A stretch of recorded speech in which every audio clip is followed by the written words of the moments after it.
এই যুব সমাজকে থামানো যায়নি, থামানো যাবে না ইনশাআল্লাহ।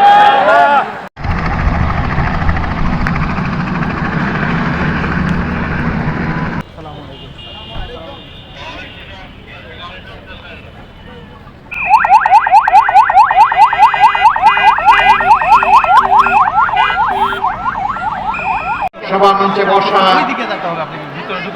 বাংলাদেশ জামাত ইসলামী এনসিপি ইসলামী সংগঠন সমূহের সম্মানিত নেতৃবৃন্দ, দেশপ্রেমিক সংগঠন সমূহের সম্মানিত নেতৃবৃন্দ, খেলাফত মজলিস বাংলাদেশ, খেলাফত মজলিস, নিজামে ইসলাম পার্টি আরও সবাই আছেন বলে আমি বিশ্বাস করি।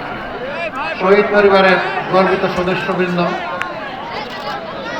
আজকে এই আয়োজনে উপস্থিত ভাই ও বোনেরা, মিডিয়ার সম্মানিত বন্ধুগণ, আমি সংক্ষেপে কয়েকটি কথা বলি, ইনশাআল্লাহ বিদায় নেব। আমি আশা করছি আপনারা সবাই ভালো আছেন। আমি আশা করছি আপনারা অপেক্ষায় আছেন একটা নতুন বাংলাদেশে। সেই বাংলাদেশটা কয় তারিখ পাওয়া যাবে? ইনশাআল্লাহ 13 তারিখ পাওয়া যাবে ইনশাআল্লাহ। আল্লাহ তাআলা আপনাদের মনের এই আকুতি কবুল করুন। স্বাধীনতার পর 54 বছর, পাকিস্তান সৃষ্টি হওয়ার পর এখন 54-এর সাথে আরো 23 আমরা যোগ করলে 77 বছর এই ভূখণ্ড এভাবেই চলছে। এক ভাই বলেছেন রাজশাহীতে কোনো উন্নয়ন হয় নাই। না, উন্নয়ন হয়েছে দুই ধরনের। একটা হলো কিছু অবকাঠামোগত উন্নয়ন হয়েছে, স্কুল, কলেজ, ইউনিভার্সিটি। তারপরে এই যুব সমাজকে থামানো যায়নি, থামানো যাবে না ইনশাআল্লাহ। এই যুব সমাজের অঙ্গীকার এবং প্রত্যাশা ইনশাআল্লাহ আমরা পূরণ করতে বদ্ধপরিকর। যদি এই প্রত্যাশা পূরণ করতে না পারে, আমাদের রাজনীতি করার কোনো দরকার নেই।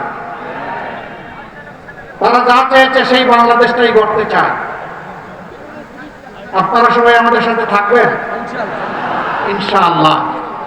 আমরা একটা মানবিক, বৈষম্যহীন, ন্যায় এবং ইনসাফের ভিত্তির উপর প্রতিষ্ঠিত একটা বাংলাদেশ করতে চাই, যেই বাংলাদেশে আবাল বৃদ্ধ বনিতা, নারী পুরুষ সকলে নিরাপত্তা ভোগ করবেন এবং মর্যাদার সাথে বসবাস করবেন। যার যার যোগ্যতা অনুযায়ী পেশাগত দায়িত্ব পালন করবেন। এখানে ধর্মের ভিত্তিতে কারো মর্যাদা পেশাগত দিকে ঠিক হবে না। পেশাগত ময়দানে মর্যাদা ঠিক হবে তার দক্ষতার ভিত্তিতে, তার দেশপ্রেমের ভিত্তিতে। এই দুইটা জিনিস যার মধ্যে পাওয়া যাবে, কাজ অটোমেটিক্যালি তার হাতে চলে যাবে। আমরা সেই শিক্ষা ব্যবস্থাটা চাচ্ছি যেটা মানুষকে মানুষ হিসাবে গড়ে